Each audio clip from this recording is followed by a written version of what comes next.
చంద్రబాబు లేదా ఇక ఆయన పవన్ కళ్యాణ్ వీళ్ళు వస్తేనే ఈసారి బాగుంటుంది ప్రభుత్వం అని. ఎందుకంటే మరి ఎప్పుడు ఎట్నొచ్చినాయి నీకు తెలీదా? అది అంటే మీకు ఇప్పుడు ఇక్కడ ఎటువంటి సమస్యలు ఉన్నాయి మీకు? ఏ సమస్యలు అన్ని 1,90,000 ఉండే సమస్యలు ఒక సమస్య ఉంది. అంటే ఇప్పుడు రైతులకి కనీస గిట్టుబాటు ధర రావట్లేదని చెప్పేసి అంటున్నారు. అవును, ఇప్పుడున్న ప్రభుత్వం ఇవ్వట్లేదని చెప్పేసి అంటున్నారు. వాస్తవేనా? వాస్తవం. అది మీకు వస్తుందా? రాట్లా. మీరు రైతేనా? రైతు కాదు, మేము ఉద్యోగం చేస్తామమ్మా. మాకు ఎప్పుడో జీతాలు మీద ఇంతవరకు జీతాలు లేవు, పాళ్ళు లేవు. ఇది గదిగా ఉండవు అసలు అంతవరకే. మాకు సమస్యలు అన్ని సమస్యలు ఏమన్నాయి వచ్చిన కానీ అన్ని సమస్యలు నా ఒక్కడికే ఉంది. దేశం అంతా అదే సమస్యలు చేసి తెలియదే ఉంది.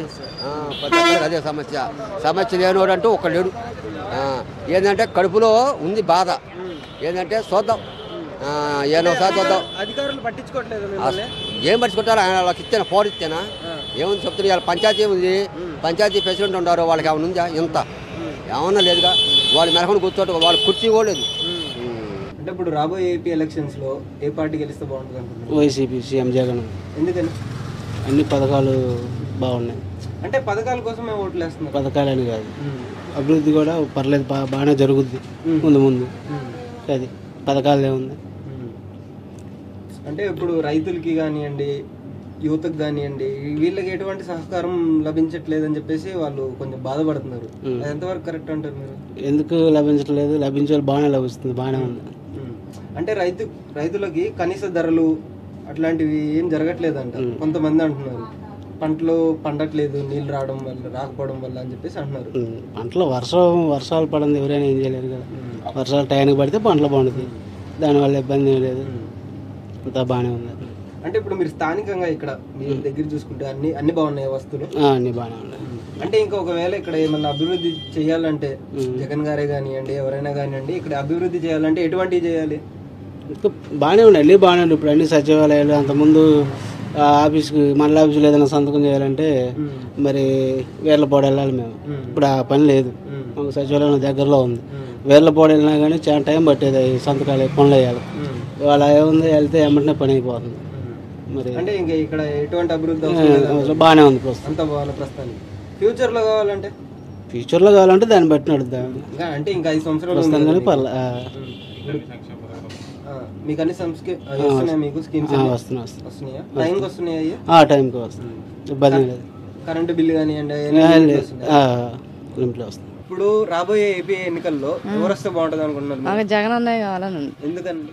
మాకు పనులన్నీ సక్రంగా అవుతున్నాయని. అంటే స్కీమ్స్ వల్ల మా పిల్లల చదువులైన అన్ని బాగానే ఉన్నాయి. అంటే స్కీమ్స్ కోసమే ఓట్లు వేస్తున్నారు మీరు? అదే లేదు. అది అంటే ఇప్పుడు డెవలప్మెంట్ అనేది లేదంటున్నారు. పిల్లలకి జాబ్స్ కానివ్వండి, రైతులకి కొంచెం గిట్టుబాటు ధరలు ఇవేం లేవు అంటున్నారు. అది నిజమంటారా? అవన్నీ మాకు తెలియదండి. ప్రస్తుతానికైతే మనకి ఇప్పుడు ఉన్న రన్నింగ్లో మాకు అన్ని పనులు సక్రంగా జరుగుతున్నాయి.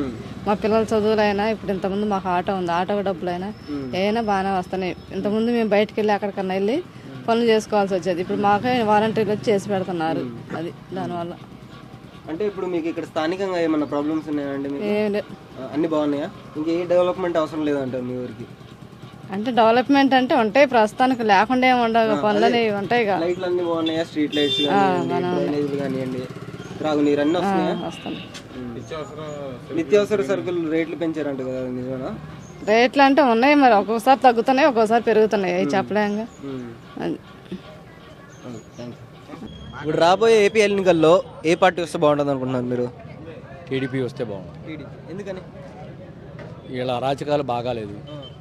ఇసుక కార్మికులు ప్రతి ఒక్కళ్ళు ఇసుక ఇబ్బంది చాలా పడుతున్నారు. ఇసుక లేకపోవడం వల్ల చాలా ఇబ్బంది ఉంది. బాగా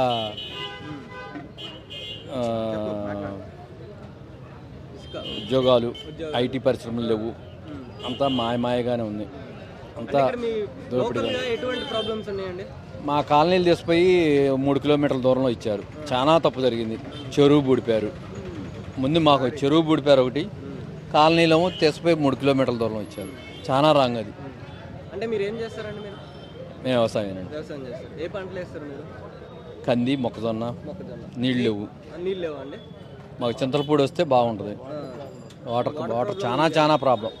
మీరు అధికారులను అడగలేదా? మాకు ఇలా ప్రాబ్లం ఉంది, వాటర్ ప్రాబ్లం అవుతుంది. ఎవరు చెబుతారులేండి, చంద్రపూడి అలా మొదలుపెట్టారు, ఈ ప్రభుత్వం పడిపోయింది, ఇక ఆయన అంతా ఉసుక అంతా అక్కడ నూకేశారండి మొత్తం. అంటే ఇప్పుడు కనీస గిట్టుబాటు ధర కూడా దొరకట్లేదు అని చెప్పేసి కొంతమంది అంటున్నారు, అది నిజమేనా? గిట్టుబాటు ధర లేదు, పత్తి చాలా కూలీలు ఖర్చు చాలా అవుతుంది, వాళ్ళకే సరిపోతుంది, కొన్ని చేలు బీకేశారు. అంటే కొంతమంది ఏమంటున్నారంటే అధికారులు నిర్లక్ష్యం ఎక్కువ అయిపోయింది ఇక్కడికి వచ్చిన తర్వాత, వీళ్ళు వచ్చిన తర్వాత అధికారులు ఏముందిలే, అధికారులు పెద్ద వాళ్ళ సొత్తులు అయిపోయారు ఎక్కువగా, కాస్త అటు ఇటుగా చెబుతున్నారు కానీ అధికారులు ఇబ్బంది లేదు. కానీ మా ఊర్లో రాజకీయ నాయకులు కూడా ఇబ్బంది లేదు, ఆ రెండు ప్రాబ్లంలే ఎక్కువగా. నీళ్ళు గిట్టుబాటు ధర, ఇంకా ఈ కాలనీ తీసిపోయా 3 కిలోమీటర్ల దూరం ఇచ్చారు, చెరువు పూడిపోయారు, ఆ రెండు మరీ వస్తాయి. ఇళ్లలో లేవు, ఒకసాటికే వస్తాయి, అక్కడికి వచ్చి పట్టుకోవడం. మరి ఇంటింటికి అని చెప్పారు కదా పైప్ లైన్, ఇంటింటికి కులా ఇవ్వలేదులేండి, ఇంకా అంటే పెట్టారా మీరు, చెప్పారా వాళ్ళకి అధికారులకి? ఇంకా లేవు నీళ్ళు, రావేది కాదు ఇక్కడ, ఇంకా ప్రాజెక్ట్ చాలదు, అది పెద్ద ప్రాజెక్ట్ అయితేనే వస్తాయి. మా ఊరు నుంచి 20 ఏళ్ళు నీళ్లు పోవాలి, అయ్యే సరిపోతాయి వాళ్ళకి.